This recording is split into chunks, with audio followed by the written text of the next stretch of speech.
name is Michael Todoran, and I went to UNLV and I got my Bachelor in Fine Arts, and currently I'm at the Ohio State University. I'm a first-year Master's in Landscape Architect student, and I have a small design company called Todoran LLC. I'm going to be talking to you tonight about typography and how I spent a year of my life in a studio designing a font.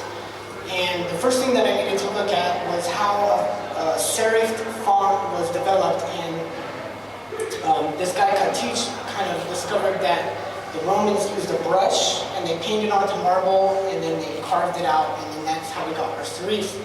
This was my early experimentation in typography, and my last name is Cyrillic, derived from using my my grandmother's handwriting, and then I kind of scanned it in and kind of worked off of that. It worked out pretty nice. I liked it. I grew up as a graffiti artist. I loved it. I did it everywhere. I tagged everywhere. And every one of us had a black book, and we all exchanged. our books with each other, and we talked about who had style, who didn't have style. We looked at typography. We looked at the negative spaces, and we just kind of submerged our life into that.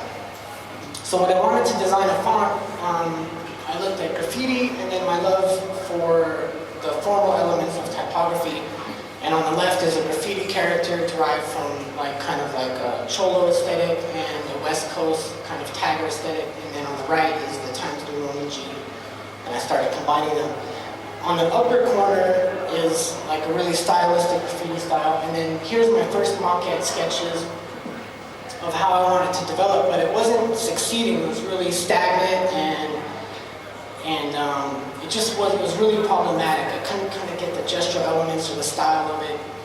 So what I did is just as how we discovered that serifs were developed through a brush, I started looking at how we tagged, and we did big gestural movements with our arms, and I kind of followed that with the L.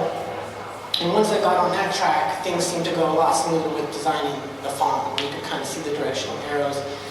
I needed to keep artistic integrity when I designed this font, and Roman Polanski, when he talked about how he did Chinatown, one of his regrets was that in one of the scenes he had on the left, it was right side up, but what he really wanted to do was have it upside down, how it would be true, and so I kind of kept that idea where I'm not going to compromise.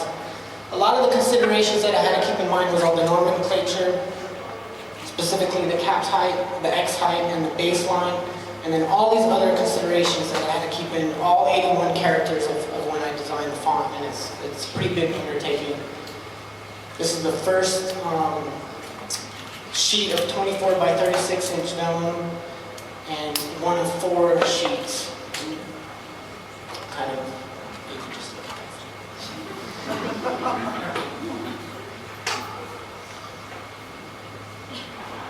So if you notice below, there's a little tiny dot, and that's actually a number, and that represents the width of each character. And what I did was I referenced the Times New Roman width. And this gave me a good base because it's such a successful font, and it's what you use for your papers and academic stuff. And I figured that it would be successful at an 8-point level, anywhere from 72 point, anywhere to billboard size. And I started experimenting with the numbers and working with that, and it's a very big undertaking.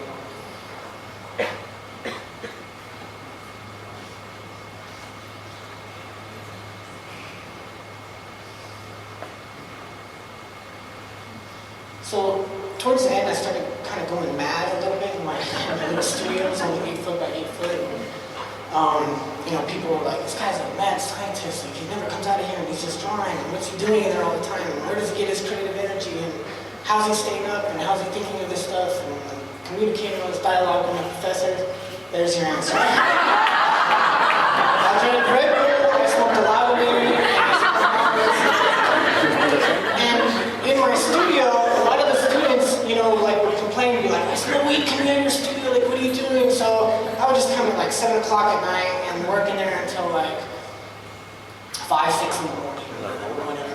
But new things that I had to consider for the new time, everyone has a new signature, and that's your email address, right? I mean, everybody has one, and so the @ symbol was very important for me to focus on because it's such a relevant character today, and so I spent a lot of time developing, and I'm really happy with the way That's just gangster. I mean, that's a G, and that's a money symbol, and kind of like I brought him down there, and I worked on that, and that was a lot of fun. And if you could see how many times I erased and redrew every single one of them, it was just insane. Here's the Y, the upper and the lowercase. I thought those were two successful characters also.